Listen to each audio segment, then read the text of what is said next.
Welcome to Zwida Media. If you're new to this channel, please subscribe. Don't forget to like, comment, and share. Here's a new video for today. Enjoy.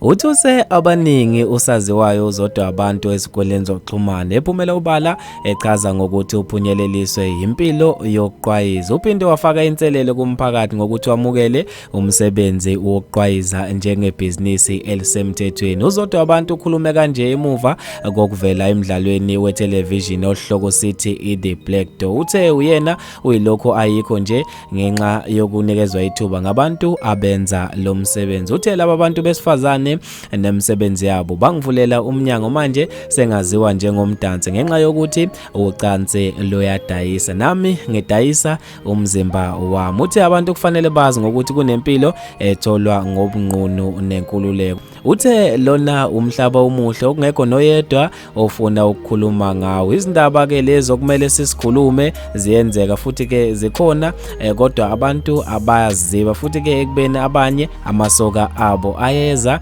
kuzona lezi ndawo. Uthe kufanele abantu bengazinyezi ngokuqwayiza ngoba abanye bondla imndeni ngayo lemsebenzi. Ayikho nento encane ekufikisela ngamahloni njengoba ibhizinisi leli elikwazi ukuphilisa abantu. Bafethu ke lezi indaba ezithuse zaphinde zamangaza abantu abaningi ezikhulunywe uyena uZodwa wabantu. Ngizofisa ukwazi ukuphala kwakho ngalo lolu daba khona lapha kwi-comment section. Ungakhohlwa ukusilandela ekhasini lika Instagram @zwide_media.